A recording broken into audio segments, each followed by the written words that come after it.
दशहरा में हमें वाली के दर्शन करा दी। दशहरा में ओ दशहरा में पंडाल बने सिवन में बड़ी भारी, कहीं तो चले के करी तैयारी।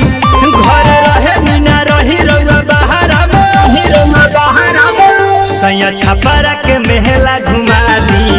दशहरा में ओ दशहरा में चढ़ी का माई के दर्शन करा दी। दशहरा में ओ दशहरा में सैया कहानी के मेला घुमा दी।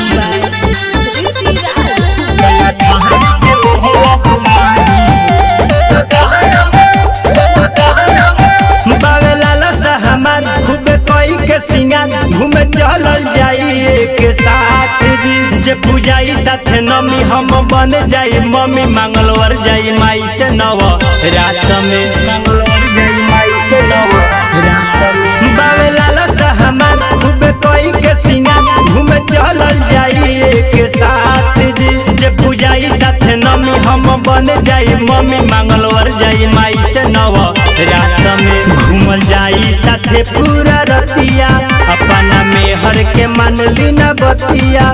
घरे आवल जाई सुनी भिनु सहारा में, भिनु सहारा में सैया थावे के मेला घुमा दी। दशहरा में ओ दशहरा में थावे वाली के दर्शन करा दी।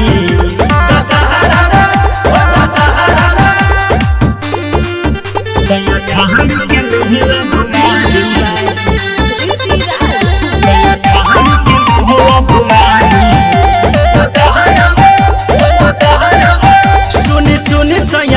आइल बानी मैया जी चली पूजे माई के चरण जी, माई के महिमा पार जाने जग संसार। बाजे बिकी विशाल के भजन जी, बाजे बिकी विशाल के भजन जी। सुनी सुनी सैया जी आइल बानी मैया जी चली पूजे माई के चरण जी, माई के महिमा पार जाने जग संसार। बाजे बिकी विशाल के भजन जी। जीवन छपरा में भीड़ बड़ी होला, पांडे सनी खिया है चट छोला। बसल रहल तू राजा हो बहारा में, सैया थावे के मेला घुमा दी। दशहरा में ओ दशहरा में थावे वाली के दर्शन करा दी। दशहरा में ओ दशहरा में ज्योति रिकॉर्डिंग स्टूडियो आदमपुर, सैया थावे के मेला घुमा दी। दशहरा में ओ दशहरा में थावे वाली के दर्शन करा